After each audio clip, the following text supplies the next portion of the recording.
So, Bismillah ar-Rahman ar-Rahim.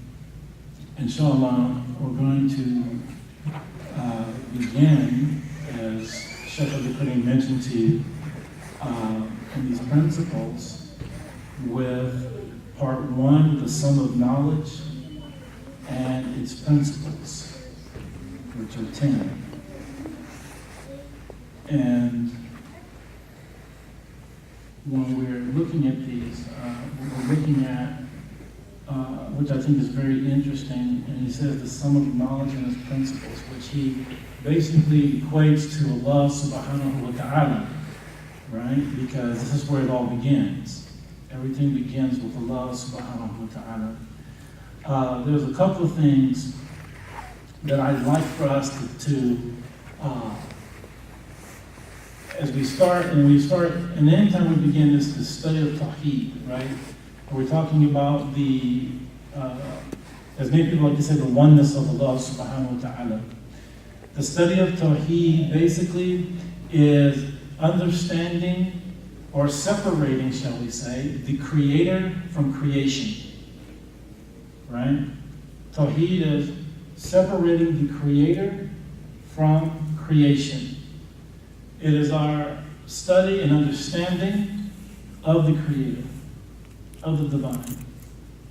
And that's why it's important for us to begin with this subject. Even Al-Ghazali says that worship, without understanding who it is you're worshiping, is invalid. Right? Again, worship without understanding who you are worshiping is invalid, as Imam Al-Ghazali said. So we need to understand who our Lord is. And I'll tell you, when I first became Muslim in 1992, it was an interesting time. And a lot of people, used to run up on you and ask you, what's your aqidah? Ask these questions like, and I was a new Muslim, I didn't know anything about Aqidah. I just knew about Allah, and just what little bit I knew, which was very little. And what I used to watch and see was that every time someone talked about Aqidah, it used to be like an argument. It used to always be like the point of division between Muslims. And so I never wanted to study Aqidah, never. I stayed away from it on purpose. And it wasn't until I was in Yemen that I had no choice but to take it, because it was part of the Daughter Safety, it was part of the program. And I remember everything you were talking about were like things I was interested in. Learning about Allah, learning about the angels, learning about the jinn, learning about the prophets and the messengers, all of these things. And I remember it was so incredible. I screamed out in English, man, this is the class. And everybody turned around and looked at me. I was like, high five. I was so overwhelmed.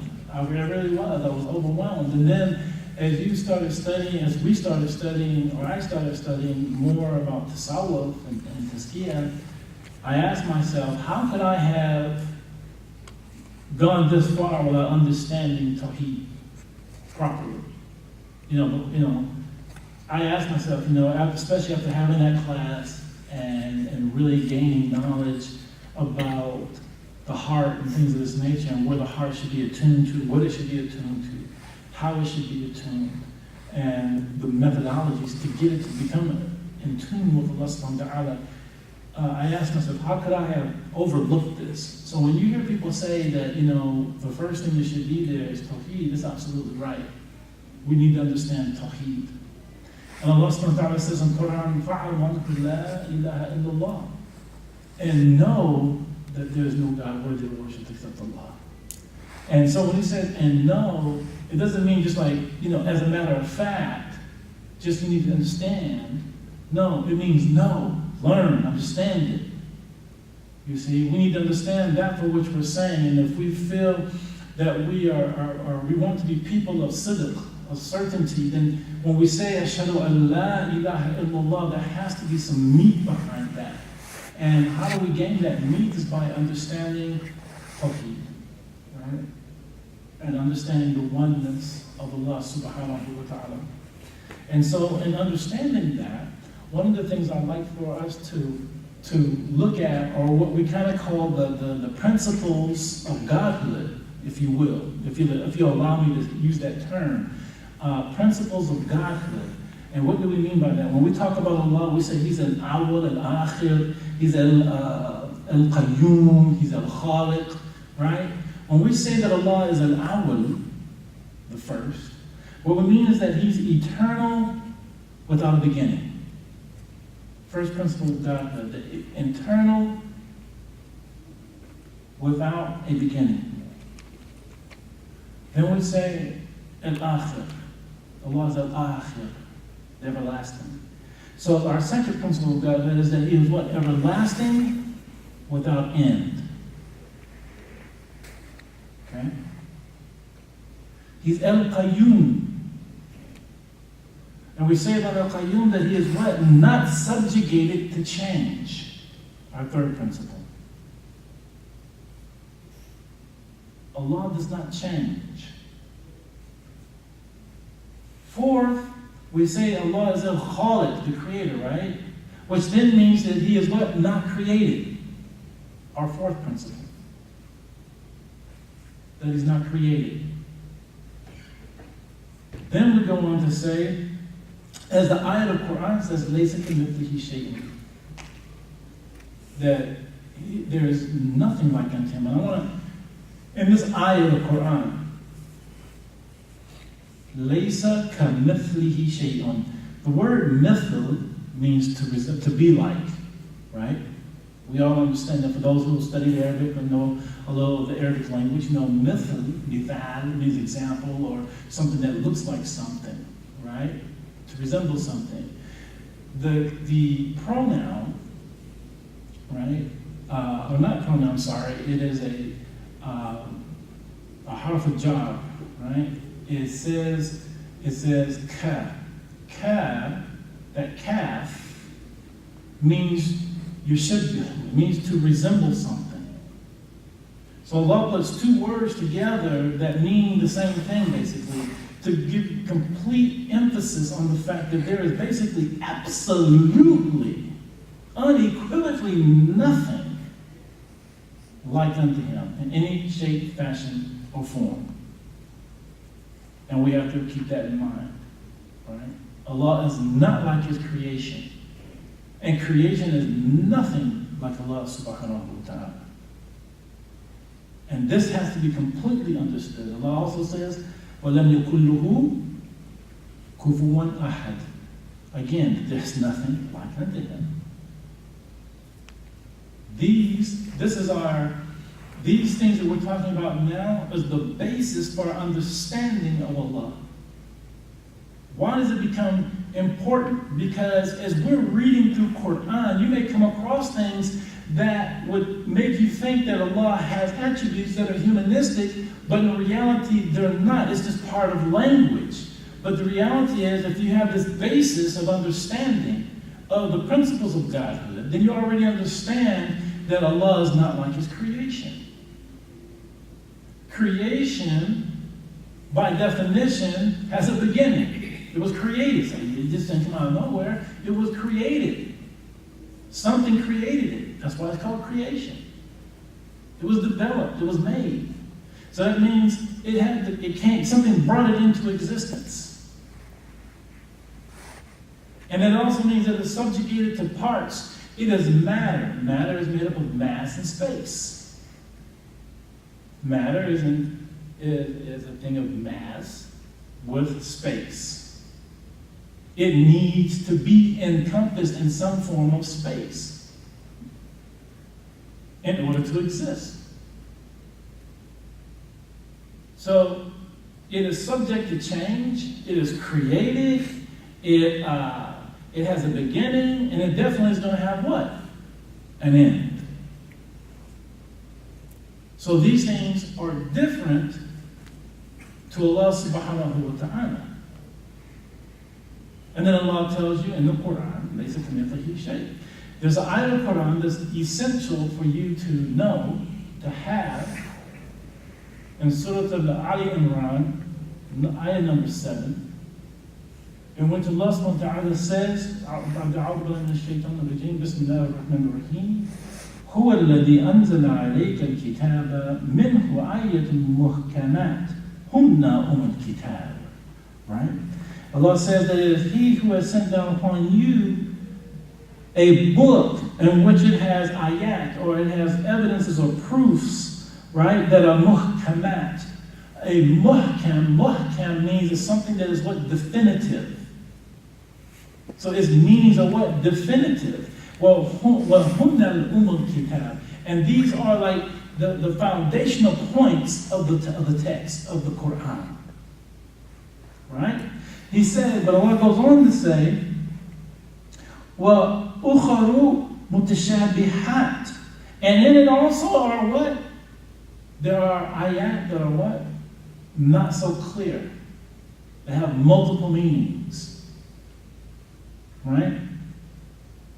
فَأَمَا الَّذِينَ فِي قُلُوبِهِمْ زَيْغٌ فَيَتَنَبِّعُونَ مَا تَشَابَهَ مِنْهُ. He said, and those people who have in their hearts diseases, they do what? They follow those ayahs of Quran that have uncertain meanings. And why? Because the law says, well, He says, إِبْتِغَاءَ الْفِتْنَةِ وَإِبْتِغَاءَ التَّأْوِيلِ. That they want to cause problems, divisiveness, and they want to try to ascribe certain meanings to them. They want to interpret the Quran themselves. Then Allah says, وَمَا يَعْلَمُ تَأْوِيلِهِ إِلَّا اللَّهِ. And no one knows these ayahs except, or what they mean, right, except Allah subhanahu wa ta'ala. So this becomes very important. Because in our study of Tawheed, or Aqeedah as a whole, we want to look at what is what muhkam. In other words, things that have a decisive meaning. Right? And that's from the Quran, where we look at ayat, we want ayat that are muhkam, meaning they're decisive, they only have one meaning. And when we look at hadith, we want to look at muhkam hadith, which means hadith that is rigorously authenticated hadith, right? Which come to us in the mutawatir fashion. What is mutawatir? Mutawatir means that it came from a chain of people, that there were so many of them, such that none of them could have conspired or come together to lie. Like they all got together, one came from Syria, the other one came from Iraq, the other one came from Egypt, another one was in Medina, the other one was in Jordan, and they all came together and said, let's just say, we're going to say the Prophet just said this. You with me? You down with that? Yeah, I'm good. Okay, good. And this is the hadith. No. It's impossible that all the, we've heard this hadith from Egypt, we heard the hadith from Syria, we heard the same hadith from Sudan, we heard the same hadith from Iraq. We heard this is a mutawatir hadith, where the narrators, it's impossible for them to have conspired to come together on a lie. This hadith is what? Rigorously authenticated. We also have what's called ahad hadith. Ahad hadith have one narrator. Now, when it comes to issues of Aqeedah and Tawheed, we only take from the mutawatir. We don't use the ahad, even though it may be good and may be considered sahih. The thing is that we still stick with the mutawatir. Right? Now, can we take ahad hadith? Yes, so long as it doesn't contradict mutawatir. So again, it's muhkam, right? Those things that are definitive. We don't want things that can mean a bunch of different things. We want something that we know exactly what it is, right? And so when we're looking at our evidences and things of this nature, and if there seems to be a little ambiguities, then what we wind up doing is doing what? We go and look for contextual consistency. Meaning that what we're listening to, what we've read, what we've come across, and what's been presented to us, does it contradict any aspect of what we've learned from the Quran? And the first and the main two ayahs that you need is لَيْسَ كَمِثْلِهِ شَيْءٌ وَلَمْ يَكُنْ لَهُ كُفُوًا أَحَدٌ. Anything that contradicts that, because there's no ambiguity there. It's clear. Allah said, there is nothing like unto me. Is there any other way to interpret that? No. It's clear. It's set.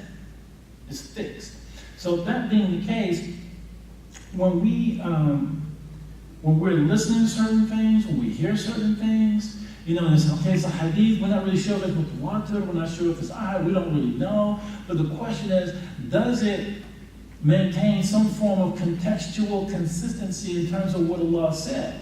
In other words, you're telling me that this means this, but there's a contradiction to a muhkam ayah. So therefore, I have a problem following what you're saying, because there's no contextual consistency. Does everyone understand me? You with me, sisters? I'm sorry, I don't have my glasses on, so I can't really see you. Okay, thank you. All right. Are you with me, Tahmina? So we want to make sure we understand this is our basis, inshallah ta'ala. That again, we have our 5 principles of Godhood: what? Eternal, without beginning, everlasting, without end, not subjugated to by change or by creation, if you will, not created and not like creation. We have our 2 ayahs, لَيْسَ كَمِثْلِهِ شَيْءٌ and لَمْ يَكُنْ لَهُ كُفُوًا أَحَدٌ. So with these tools, and we also understand the muhkamat, we understand what that means, and we understand mutawatir, we understand divisive meaning, decisive, not divisive, but decisive meanings. You want to share everything is decisive, it's very definitive. We don't have anything to, we understand mutashabihat, there's verses that mean multiple things, that can have multiple meanings, so alhamdulillah. So let us engage in the text, inshallah ta'ala. And he begins by talking about the divine essence, the that, right? He says, بعد بسم الله الرحمن الرحيم قال المؤلف Imam Al-Ghazali في كتاب إحياء الدين في الأربعين من Ud-Deen. We say, قال, all praises for Allah, who through his book revealed upon the tongue of his prophetic emissary made known to his slaves ﷺ about his essence. He is unique without a partner, alone without a likeness, absolute without an opponent, and one without an equal. Furthermore, he is sub-eternal without a cause, eternal without a beginning, perpetually existent without an end, everlasting without finality, self-subsistent without fail, ongoing without cessation. He has always been and will never cease to be described with the qualities of majesty. The passing of ages has no effect on him. Rather, he is the first and the last, the external and the internal, and knowledgeable of everything. One thing we keep in mind, right, when we talk about Allah's transcendence and not his distance, or him not being anything like creation, we say, I guess, it's said, everything, when we look at creation is made up of 3 things: jins, nur, and fasl. Jins, I think in English means genus, nur means type, and fasl means species. So when we say jins, we're talking about, they say the answer to the question like, ma huwa, like what is it? What is it? Right? So we're asking, what is it? So like in the Arabic language, in grammar, when we say an ism is an entity that is known by what it's called. So we say this is a microphone, glasses, right? We're talking about like just in general, not giving things certain titles per se, like we are animals, right? They're animals, and then they're plants, and then there are other inanimate objects and creation, things like that. So that is our jins. But then our nur, what type of animal are we? We're the rational animal. Right? We're the rational animal. And that rational animal has certain characteristics. And we begin talking about our characteristics of intellect and free will, and we have decision-making skills, and we have the capacity to do right and the capacity to do wrong. We have these faculties which separate us from the other parts of the animal kingdom. But then we talk about our fasl. So what are we now? We've said we're the rational animal, or i.e. human beings, but now we're talking about our fasl, like what are the distinguishing factors? So I'm black, he's white, he's brown, or he's, Chinese, or he's from Pakistan, he's from India, or this person's Somalian, this person's Sudanese, and these kind of things. We get into these differential things about creation. And this is our essence. So our essence, the essence of creation, is that we contain a genus, or a gens, that we contain a nur type, and we also are made up, and we also have within us a fasl, right? We're a species. When we talk about the that of Allah, Allah is not made up of things like creation. In fact, one of the most important aspects of our existence, and this is coming from me, is kun, be. What do I mean by that? Because Allah subhanahu wa ta'ala, He is known as al-wajib al-wujud. He is the necessary entity, because if Allah didn't exist, we wouldn't exist. We're only here because Allah said kun, fayakun. Allah said be, and we were. That does not mean we hold some part of His essence in us. We don't hold anything of Allah within us. We are just a manifestation of Him being al-Khaliq. We're the manifestations of His power to do as He wills and how He wishes. Because we're fashioned in certain ways. We're different in a lot of ways, and same in a lot of ways. And that is for Allah's beauty, His majesty, His omnipotence. Are you with me? You with me? Sisters? Okay. That means nothing. Hope I'm pronouncing your name properly, inshallah. One of our scholars, when he was talking about Allah, he said, Allah is the embarrassment of the mind. Right? He said, Allah is the embarrassment of the mind. Right? He said, because if you affirm, he said, what did he say? He says, because if you affirm His existence, he says, this does not help you to prove it. Even though you can affirm Allah's existence, you can't prove it, neither materially or scientifically. He says, but on the other hand, if you deny His existence, then you deny your own existence, which is merely an evaluation of oneself. But yet you exist. He said, and if you can't prove Allah materially, you must remember that the inability or the non-visibility or the non-palpability and the non-sensibility of a thing is not in themselves absolute proofs of something's non-existence. He says, because all that you conceive in your thoughts and you can materialize as words, as being God, cease for this very reason, because He is God. And because He is God, you cannot conceive Him because He's beyond conception. And one of Sheikh Salih al-Mali said this. A scholar from Mali. You can't conceive Him. And either way, scientifically or materialistically, but just because you can't prove Him that He exists doesn't mean He doesn't exist, because you can't prove that He doesn't exist. Hence, Allah is the embarrassment of the mind. Because the thing is, when you try to say, because we'll say, well, yeah, Allah exists, we get into these arguments. Yeah, Allah does exist. How does He exist? When you're talking to certain atheists. Prove it. I can't prove it. Because he's looking for something material. He's looking for something tangible. He's looking for something that he can see or feel or sense. But Allah is beyond these sensibilities. Because you can't reach out and grab. You can't touch.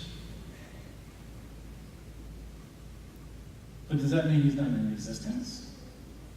No. Someone asked this question, and I ask you. And yeah, I'm asking you directly. Can Allah create a rock He can't pick up?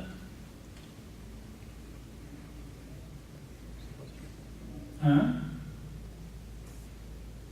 What were you saying? I didn't hear the question. The question is, can Allah create a rock that He cannot pick up? Invalid question.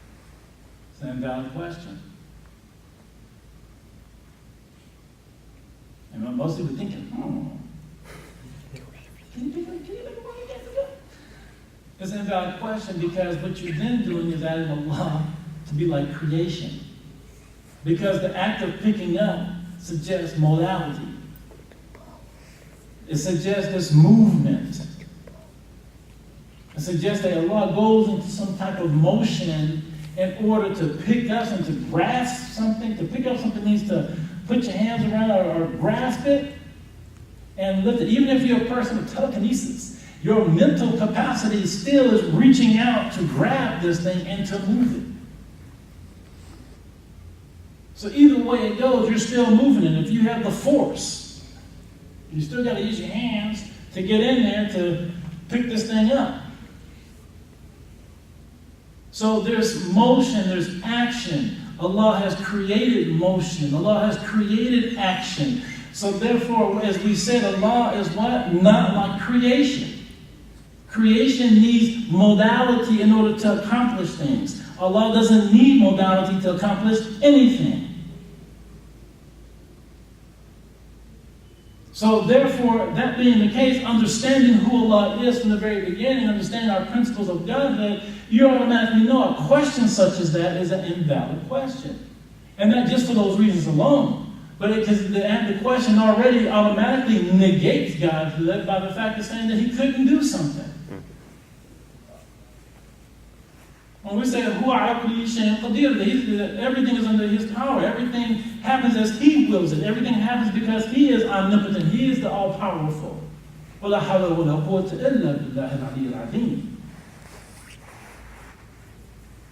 So you're automatically within that question of negating Allah's Godhood.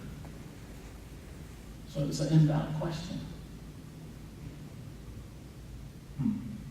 You with me? Brothers, you with me? Little men, are you with me? Okay. So Allah is the necessary being. And He is not subject to change. Yeah. And one thing we also need to understand about that is that all of His attributes that we know of are also as He is. As Allah is eternal, so are His attributes. So it wasn't like after Allah created creation that Allah became Al-Khaliq. It wasn't after Allah showed some mercy that He became Al-Rahman. Like for us, back in the days, when you went to battle, you were known as,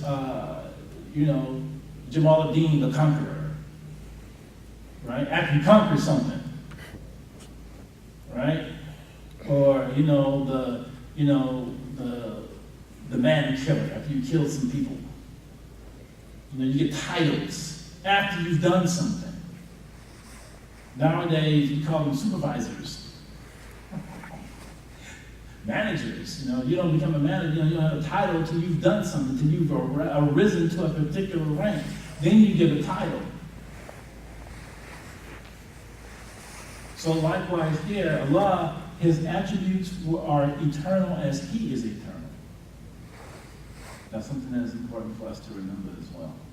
So he goes on to say in the second principle,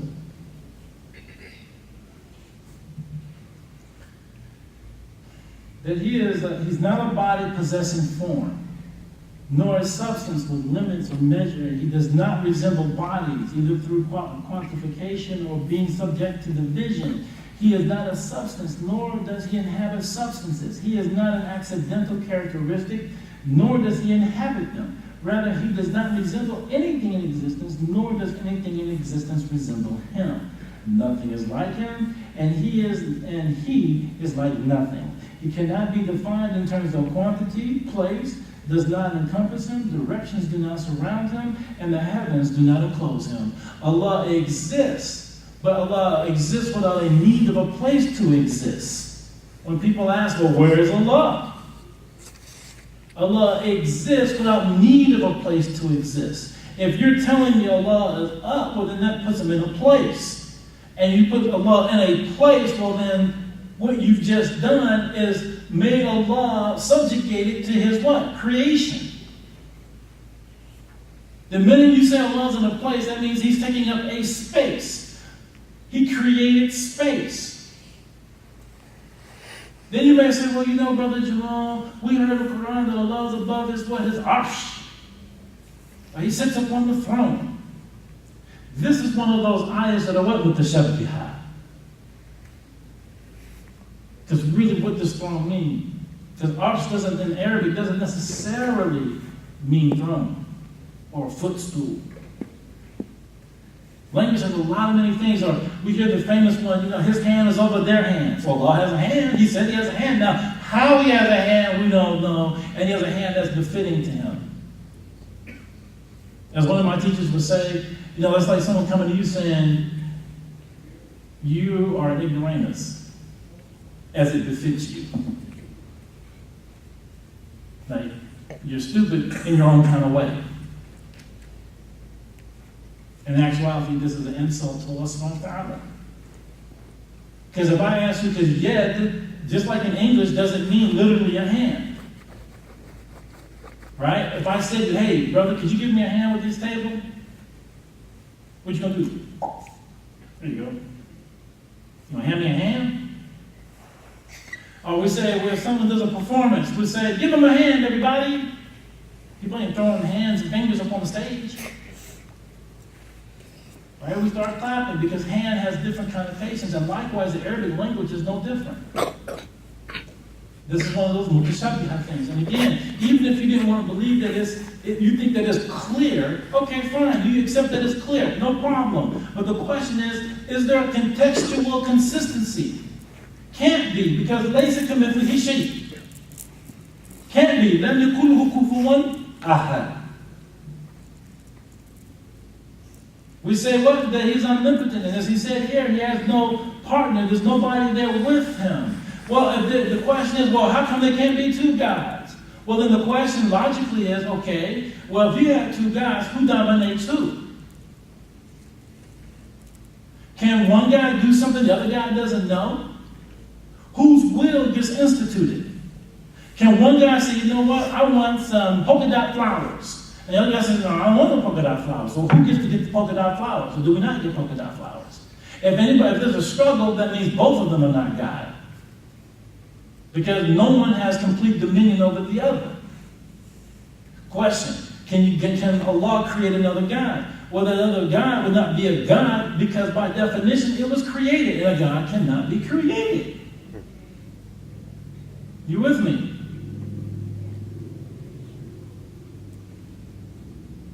So logically, we can never have more than one God. And all you gotta do, I mean, literally, go back and watch all these little Clash of the Titans, all these little movies about Greek mythology. Look at these. They're not gods, if you understand the definition of godhood. Like creation, they have the same emotional states as creation, lust after each other like creation. And ultimately, they're actually in need of creation. Allah's not in need of creation. Allah doesn't need us. That's why we say Allah is what? A samad.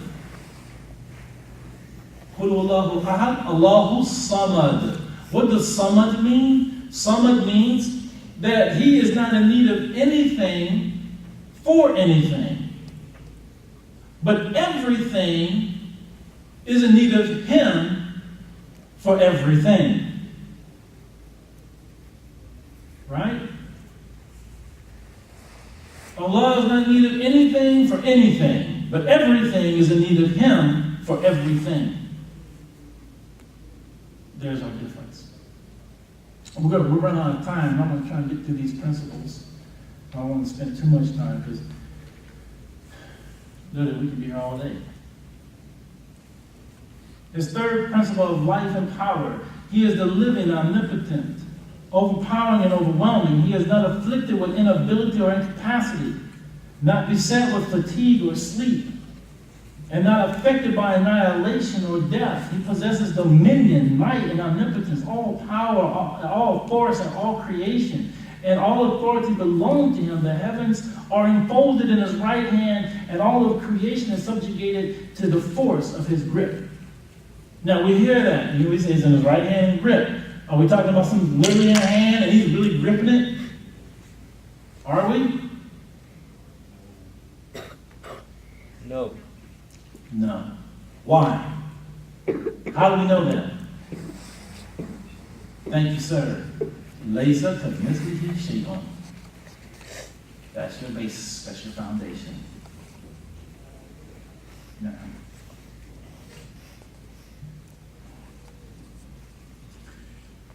In the seventh surah, Surah A'raf, in ayah number 99.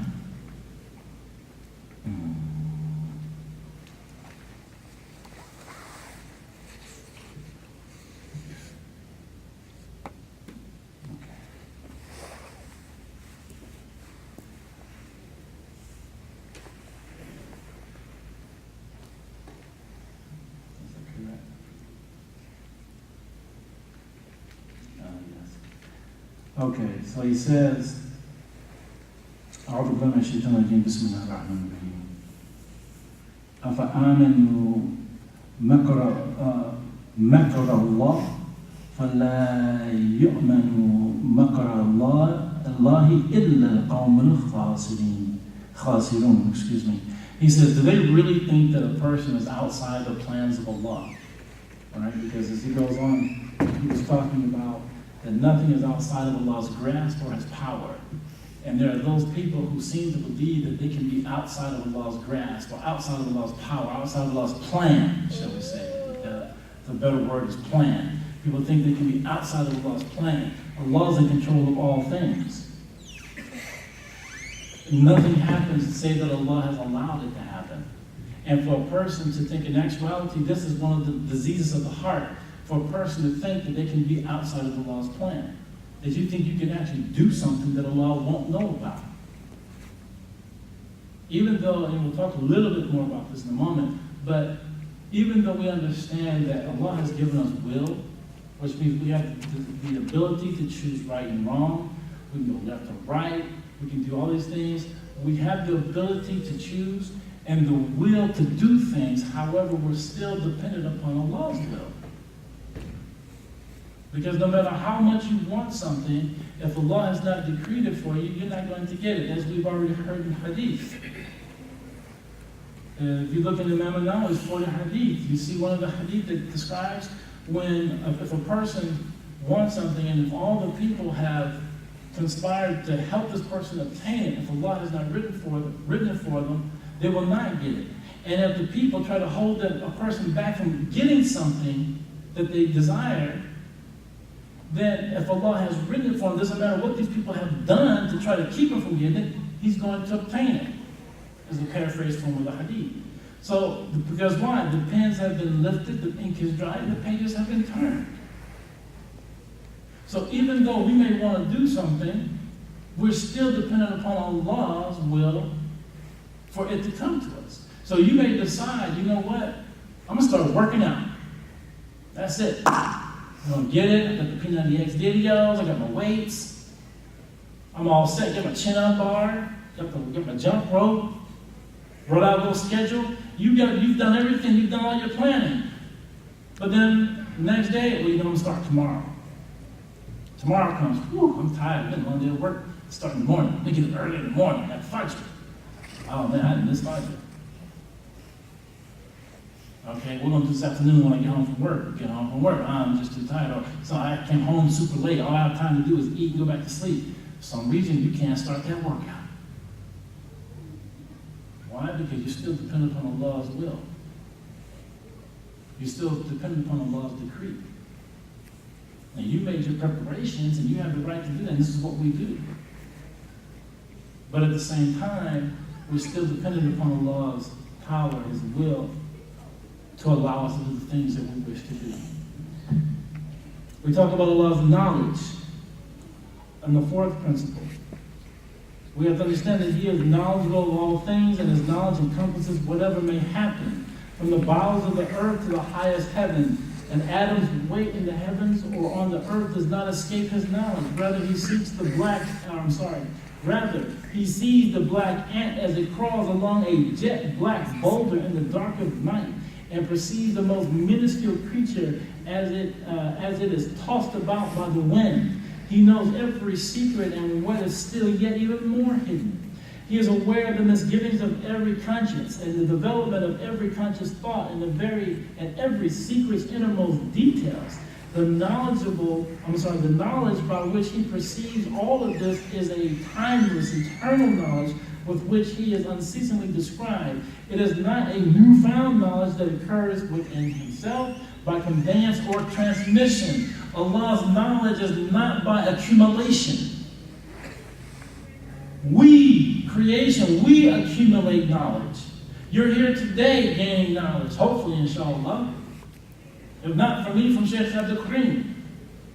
You're here to gain knowledge. You're here to develop. You're accumulating knowledge. You're adding to your arsenal of understanding of this deen in preparation for the hereafter. We accumulate knowledge over the years through experiences, through texts, through conversations, through travel, through interpersonal relationships. All these things, these are the things this is how we gain knowledge. But Allah does not, His knowledge is not accumulative. And it also says in the Quran, He says, أَوَلَا يَعْلَمُونَ أَنَّ اللَّهَ يَعْلَمُ مَا يَسِرُونَ وَمَا يُعْلِنُونَ. Right? Do they not understand that Allah knows what they hide what they conceal, and even those things for which they bring out into the open? As he pointed out in the text, that even Allah understands the details of certain things in terms of like your intention. He understands your intention before you even understand your intention.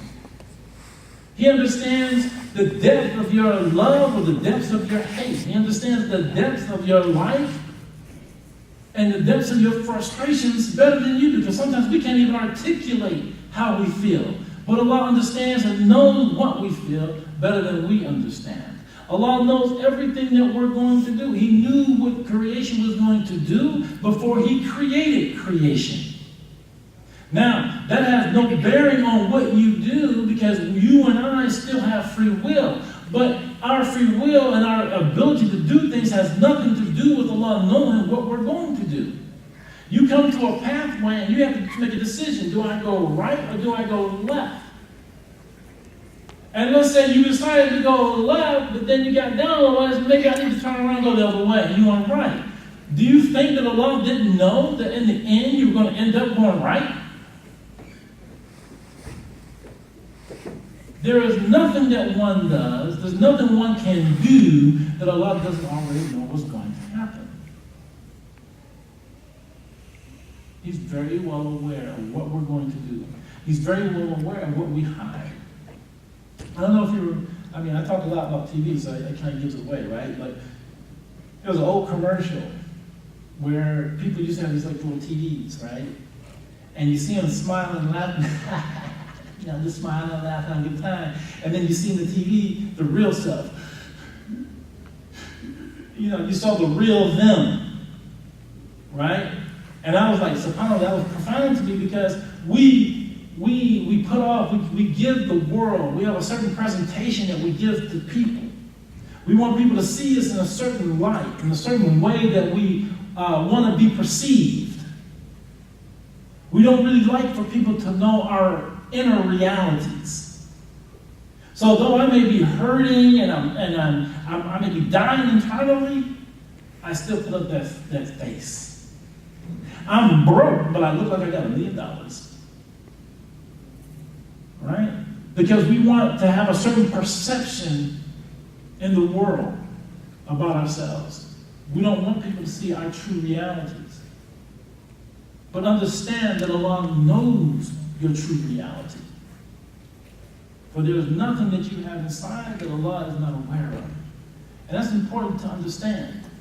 Why do I say that? Because when, as it was mentioned yesterday, when we start looking to creation for assistance, creation will let you down. Go to the creator of creation. Go to the sustainer who sustains others who help you sustain. That money came from somewhere. You asked for a loan, you need $100. Well, where did that person who you're asking get the $100 from? Or the 20, the 20, the 20, the 20, and the 20. Where did they get that money from? Allah facilitated them to have that money, to give to you. So why do we look at creation first? First we go to who? The Creator, because He knows what's inside. He knows what you need. When we talk about knowledge and Allah's knowledge, we understand too that there are two types of knowledge. We call it ilm al-mawjood or ilm al-mafqood. Ilm al-mawjood is the apparent knowledge. It's the knowledge that you and I are able to gain through books, as we said, through experiences, through conversations, through interaction, right? Through travel or just living, being out and about. You learn things. I mean, heck, you can learn things just looking in the mirror if you really pay attention. There are things out there. So this knowledge is called ilm mawjood. This is what's apparent. This is what's given to you. But then there's also ilm mafqood, and that is the knowledge that we don't have, we don't possess. That's the knowledge of the ghayb, the unseen. This knowledge is not made available to us just like that. Sometimes it's because we're veiled. I mean, even understanding our own reality, sometimes we're veiled from understanding that. And anyone who understands their own reality, Allahu Akbar. That's a gift from Allah subhanahu wa ta'ala. But understand that there's a knowledge that we don't have access to, and there's a knowledge we do have access to. And we know that Allah has what? Ilm al-mafqood. He understands the ghayb. He knows the ghayb. We don't know the ghayb. And the ghayb is also in terms of, what are you going to do tomorrow? What are we going to do in the next 5 minutes? What are we going to do in the next 5 seconds? What's going to happen? So you just coughed. Did you know you were going to cough? You didn't know that a couple minutes ago. It just came, but Allah knew. Brother just walked through the door. We weren't expecting him to walk through the door. He just walked through the door, but Allah knew. I didn't see this brother yesterday. I see him today. Allah knew. Allah knew we were going to meet on this day. And inshallah, happy to see each other. Alhamdulillah. I had no clue. I don't know what's going to happen later tonight. None of us do. That's the MOA. Right? MOF. But I know that, I'm trying to talk to you about certain things and things I've learned, the knowledge that what I have accumulated. Now, tell you. Our fifth principle. All things in existence are the objects of His will, and He is the planner of everything that occurs. There is nothing that happens in His realm and dominion, whether much or little, small or big, good or bad, beneficial or harmful, faith or disbelief, knowledge or ignorance, victory or defeat, gain or loss, obedience or disobedience, except that it is with His decree, determination, judgment, and will. Whatever He wills is, and whatever He does not shall never be.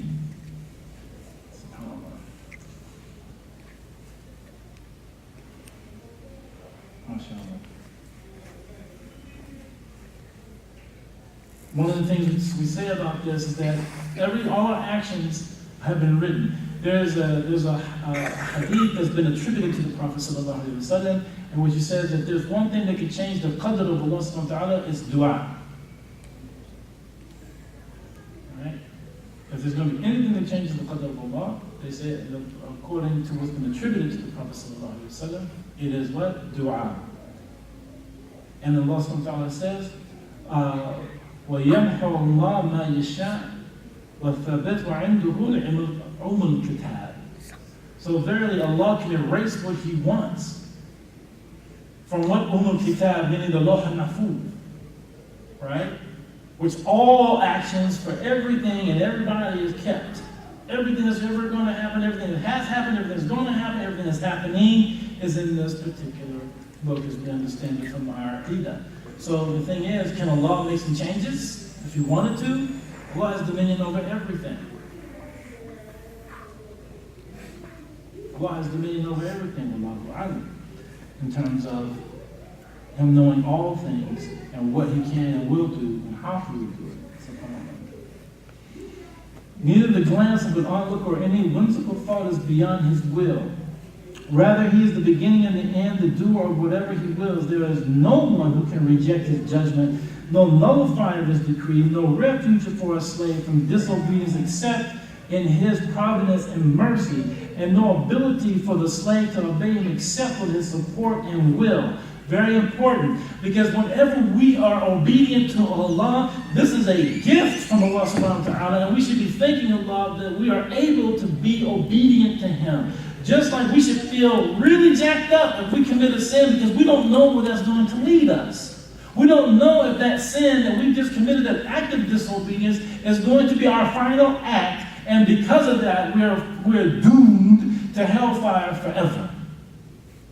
So anytime we get to do an act of goodness, whether you give them charity, and we understand charity can be just a smile. If Allah puts it in our minds and in our hearts, or shall we say our hearts and in our minds, to even just smile at someone with the intention of charity, we should be giving gratitude and giving thanks to Allah subhanahu wa ta'ala for the opportunity to even do that. We should thank Allah every day for the fact that we're able to do what? Make salah. That we're able to even pick up a Quran and look at it. As we've been told by Ali radiallahu anhu, that anytime you look at the Quran, or I'm sorry, for every letter of the Quran that you read, you get 10 blessings. So every letter of the Quran that we read, we get 10 blessings. That in and of itself is a gift. And that's without understanding. That doesn't mean that you understand what you just read. That's even without understanding. So definitely, when we were talking about perfection yesterday, or this morning, the thing about it is, you want those blessings, you got to say those letters properly. When you give it its right, it gives you. The Quran is given. You recite Qul huwa Allahu ahad properly.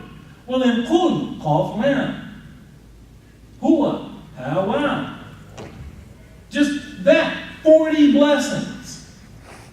Should we not be grateful to Allah? He's given us a book, not only just to guide us, but to give us blessings. Just from this very recitation. Any act we do, that is for Allah's sake, we should be grateful. And any act we do of disobedience, we should be terrified.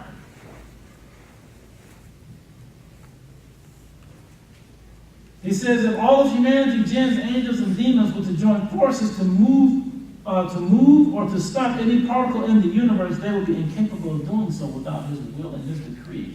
Nothing happens. Good or bad, say that Allah subhanahu wa ta'ala allows it to happen. Are you with me? Yes, we have the will to do what we want to do. You can get up right now and want to eat. Do what you want in your mind. But the reality is that it's only going to be accomplished if Allah has allowed it to happen. There's no such thing as like coincidence. You driving down the street and the accident almost like, whoa, that was close. You see that? We almost got hit. MashaAllah, you're lucky, brother, lucky. No, I ain't no lucky. It wasn't written. It wasn't Allah's decree. It's no coincidence I happen to be in one place and you just happen to show up. That's not a coincidence. It's what was written. Things that don't happen. Everything that occurs has occurred because Allah subhanahu wa ta'ala has willed it. And then people will ask the question, well, if Allah, if Allah in control, why doesn't He make people good? Or why doesn't He, why does He allow all the hurt and the pain and the suffering and things like that? On page 28, the very bottom, Allah says, لَا يَسْأَلُوا عَمَّا يَفْعَلُوا يُسَائِلُونَ. That basically He's not asked about what He does, you're going to be asked. It's not going to be when we get up to paradise, Allah, I want to know why You let all these people starve. Or Allah, how come You know I was over there hungry? How come You give me a couple dollars so I can go give me a Big Mac? Ain't going to be none of that. You're going to be asked about the things that you did. Allah doesn't just move and carry you and do different things. He could do that, sure. But if that were the case, there'd be no point of accountability. People are suffering and people are dying and things like that. Well, the question is, what are you doing about it? Besides talking about it. How do you know that's not the test that Allah has for mankind to see if they're going to do what it is they're supposed to be doing in terms of taking care of one another? He places here as vice presidents or as leaders or as khalifas of this earth to take care of it, and we're not even taking care of it. The earth is dying because we have not chosen to help it. We chose greed and all these other things, status and everything else, over helping and doing the job that we were put here to do. Worship Allah, but taking care of the earth is worship. Taking care of each other is worship. Helping the weak out, the strong helping the weak, that's worship. That is our responsibility, and we have been naqas. Meaning we've been lacking. And you want to blame Allah? No. You have the choice. That's why Allah gave us choice, to hold us accountable for our actions. Because if He was doing everything, then there'd be no point, there's no point for judgment. But there is a judgment because we have the ability. We chose will, we chose to have will, we have will, and we choose. Bottom line. It's a much larger section. How much time do we have, Sheikh? I've used up my time? How many? 5.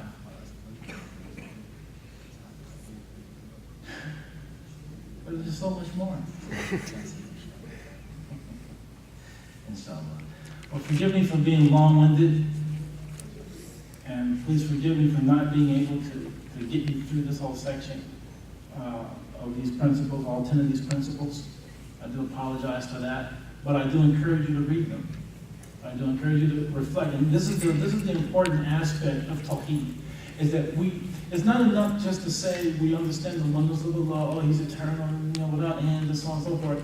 We really have to understand, or really sit down and contemplate our Lord. Like I was just saying a moment ago, about how Allah gave us the Quran. It's a book of guidance. It helps us to understand how to navigate through this dunya, how to prepare for the hereafter, right? And in it, He gave us some supplemental work, which is the Sunnah of the Prophet sallallahu alaihi wasallam, because He told us to follow the Prophet sallallahu alaihi wasallam. And so there's some supplemental things to add on to what we already have in the text. And the parts where we don't understand the Quran, we can go to the Sunnah and understand how to apply and the application of this particular text. And in that is something wonderful. If we spent time really contemplating and adhering, we'll find ourselves thrust into a whole other level of understanding.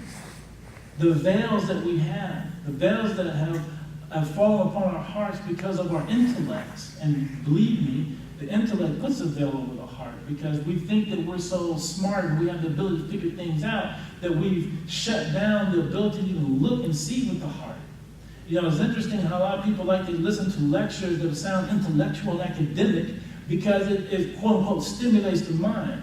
And the reason why we do that is because the mind likes to be stimulated. It likes to, it's kind of like it's an aspect of the nafus. It likes to feel like it's doing something or like it's gaining something. And many people are thinking, yeah, I heard that. Like, oh, I can't wait to tell so-and-so or say this to somebody, or that was a catchy phrase for this, that, and the other, this kind of thing. Not everybody, but a lot of people. And the thing is, the intellect just likes building. The problem is, no one wants to talk about the heart because the heart is a harder thing to deal with. So I can say I'm smart, I can say I'm intelligent, and I can feel intelligent by going to classes, and again, accumulating knowledge. But dealing with my heart is different because that's an internal thing. That's something I got to spend time, I got to work on that. It's easier for me to sit here and read a paragraph and go, oh, I know. Than it is for me to look at my heart and really kind of pull out that dirt and the muck that lies within it. So when we spend time with these texts and we contemplate them, it gives us a better understanding again as to who we worship. And as we started out saying that, with the saying of Imam Al-Ghazali, that worship is not valid until you understand who it is you're worshiping. So now let us understand better who we're worshiping. Understand his magnificence. Let's get up in the middle of the night and really call upon him. Because when we truly understand he is our Razak, what would you think that would do for you? If we could develop and increase in that level of certainty, what do you think that will make you or you become as a result of that? You know, we want to be like the Sahaba when we hear Allah, our hearts shake. That's what we want to get to, but we haven't gotten there. Some of us don't even know to get there. Some of us don't even want to get there, and that's the problem. We should want to love Allah and have such a relationship with complete conviction and surrendering. You see, when you know someone, it's easy to surrender. Right? Sisters, when you meet a brother and he makes you feel secure, isn't it easier when you give your heart to the brother? You give your hand to him in marriage? Because there's something about him that makes you feel safe and secure that you're willing to submit yourself to him. And brothers, as hard as we try to act, we submit ourselves to them. We understand that that woman is going to help me feel a certain kind of way or do something for me that's going to make me feel a little bit more whole. More like a man, if you will. Or more spiritually inclined. So you're willing to give part of yourself to that woman as well. We give up when we are secure, when we have knowledge or understanding about that other person. Likewise, if you understand who your Lord is, it's easier for you to surrender yourself completely to Allah subhanahu wa ta'ala. And that's what we want to do. We want to surrender. So I ask you, I implore you, and myself, because I'm not above all of this. I have not arrived, obviously, to contemplate what we talked about, to read some more and contemplate. Let's dwell back into the Quran. Let us read, let us contemplate, let us enact to the best of our ability. So that inshallah, when we meet again, we're not going to be at the same level we are right now. That is our challenge to the next time we meet, whether it be in months or a year, that when we do meet, we're here. We're not still here. That we move forward with the things that Allah has blessed us with and given us. I tell you, if I could practice everything that I do, I'd probably be floating around. But I don't. That's a problem. There's a problem. So I pray that I turn my weaknesses into strengths, and I pray that you do the same. And I pray that Allah subhanahu wa ta'ala opens your hearts to Him and increases you in love for Him, increases knowledge of Him, and that He allows you a very special place to dunya wal akhirah. وَيَاكُمْ الرَّحِيمِينَ وَرَحْمَةُ الرَّحِيمِينَ وَالْحَمْدُ لِلَّهِ رَبِّ الْعَالَمِينَ وَالسَّلَامُ عَلَيْكُمْ وَرَحْمَةُ اللَّهِ وَبَرَكَاتُهُ. I'm very sorry that I taking more time.